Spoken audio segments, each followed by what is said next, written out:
मदन लाल बहुत ही आलसी था। वो कोई काम नहीं करता था, बस दिन भर बिस्तर पर पड़े पड़े आराम करता और सोता रहता था, जिस वजह से मदन लाल की पत्नी बहुत परेशान रहती थी और अपने पति को ताने दिया करती। मदन लाल भी अपनी पत्नी की बातों पर जरा भी ध्यान नहीं देता।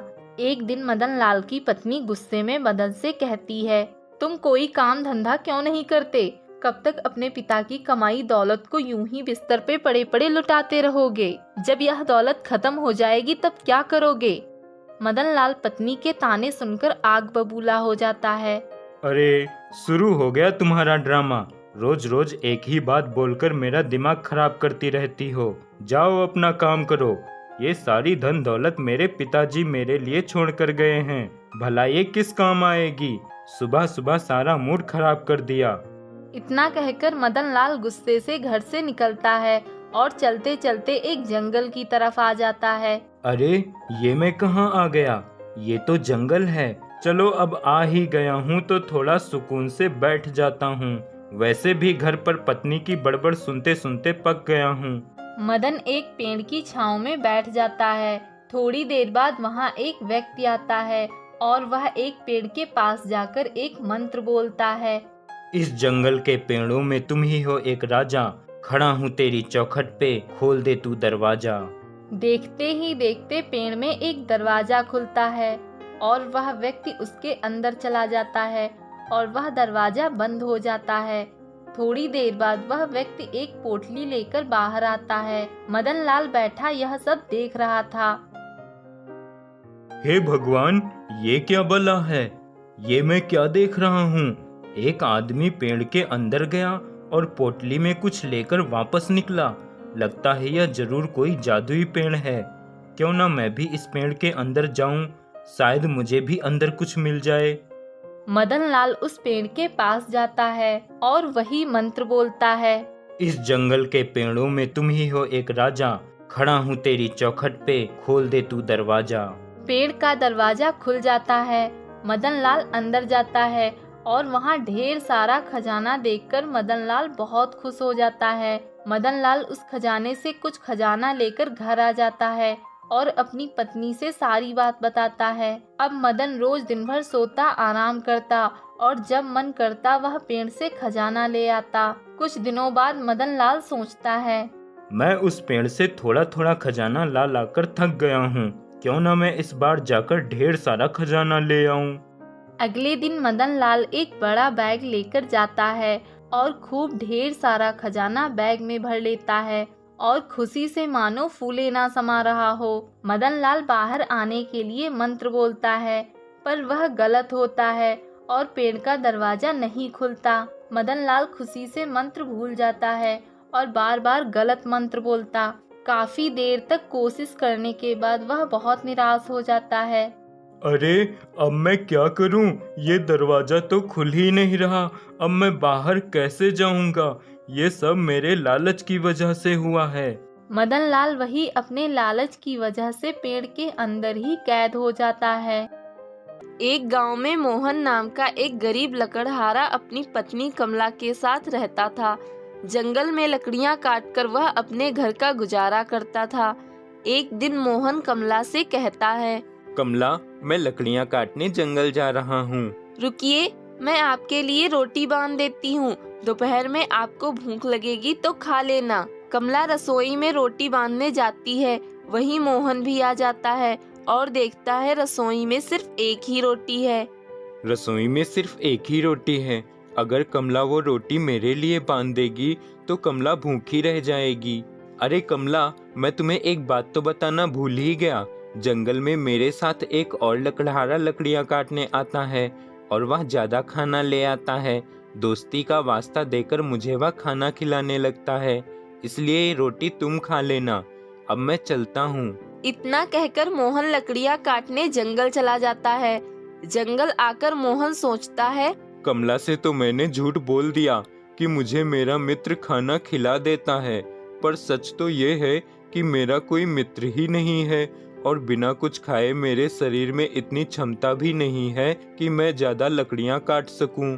फिर भी लकड़ियां तो काटनी ही पड़ेंगी, वरना आज भी भूखा रहना पड़ेगा। तभी मोहन को वहीं एक आम का पेड़ दिखाई देता है। आज इसी वृक्ष की लकड़ी काट लेता हूँ। भूख के कारण जंगल में ज्यादा दूर चला नहीं जाता। मोहन आम के पेड़ की लकड़ियां काटता है। तभी आम का पेड़ जागृत हो जाता है और बहुत क्रोधित हो जाता है। कौन है जो मेरी लकड़ियाँ काट रहा है? मोहन पेड़ की आवाज सुनकर रुक जाता है। तेरा ये दुस्साहस, तूने मेरी लकड़ियाँ तोड़ी, अब तुझे इसकी सजा मिलेगी। मोहन डर जाता है और जल्दी जल्दी घर आ जाता है। मोहन को घबराया हुआ देखकर कमला भी घबरा जाती है। क्या हुआ? आज आप इतनी जल्दी कैसे आ गए? और आप इतने घबराए हुए क्यों हो? कमला, मैं जंगल लकड़ियाँ काटने गया था। जंगल में ज्यादा दूर न जाना पड़े, ये सोचकर पास के ही एक आम के पेड़ की लकड़ियाँ काटने लगा और वो आम का पेड़ जागृत हो गया और क्रोधित हो गया। क्या? ये क्या कह रहे हैं आप? ऐसा कैसे हो सकता है? भला एक पेड़ कैसे क्रोधित हो सकता है? तभी उसी पेड़ के हंसने की आवाज आती है। हा हा हा हा हा हा हा हा हा हा हा हा हा हा। अरे, ये तो उसी पेड़ के हंसने की आवाज है, पर ये आवाज यहाँ तक कैसे आ रही है? मोहन और कमला दोनों बाहर आते हैं और देखते हैं पेड़ उनके आंगन में ही खड़ा होता है। अरे, ये तो वही पेड़ है, पर ये यहाँ कैसे आ गया? हा हा हा हा हा हा हा हा हा हा हा हा हा। मैं एक जादुई पेड़ हूँ, मैं कुछ भी कर सकता हूँ। तुमने मेरी लकड़ियाँ तोड़ी, अब मैं यहीं तुम्हारे घर के आंगन में खड़ा रहूंगा और तुम्हें सजा दूंगा। पेड़ की बात सुनकर मोहन और कमला बहुत दुखी हो जाते हैं। हे भगवान, पहले ही हम गरीबी से क्या कम परेशान थे, जो ये मुसीबत भी हमारे जीवन में आ गई। पता नहीं भगवान क्या चाहता है, क्यों हमारी इतनी परीक्षा ले रहा है। क्रोधित आम का पेड़ मोहन और कमला को परेशान करने लगता है। पेड़ के दुर्व्यवहार से मोहन और कमला बहुत अधिक दुखी हो जाते हैं। ये लीजिए, कुछ खा लीजिए, आपको भूख लगी होगी।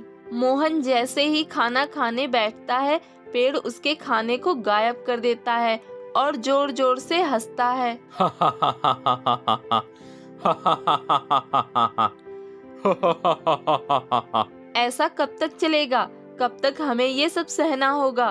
कब तक हम ऐसे ही भूखे प्यासे रहेंगे? जब तक मैं तुम्हें सजा देता रहूंगा, तब तक। तुमने मुझे क्रोधित किया है, तुम्हें इसकी सजा भुगतनी ही होगी।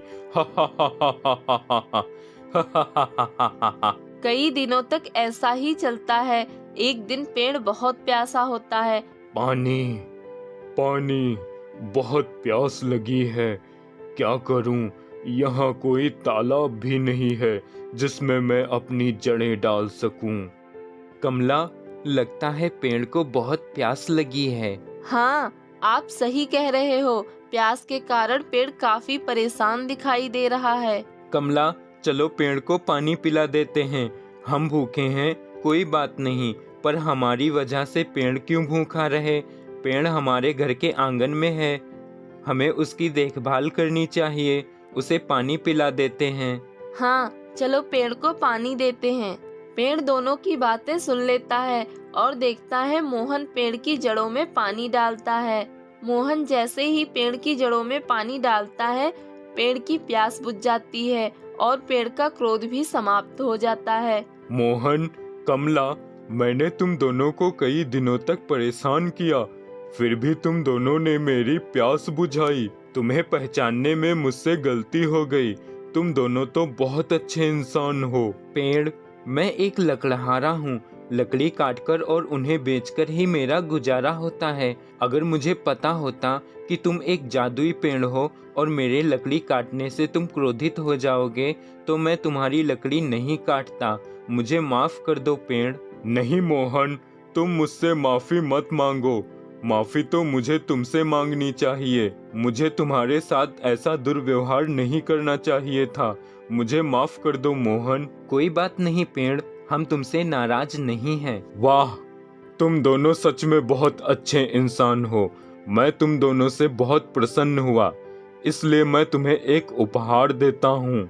मोहन, ये लो, ये एक आम से भरी टोकरी है। इसमें रखे आम कभी खत्म नहीं होंगे और तुम इन्हें बेचकर अपना जीवन यापन कर सकोगे।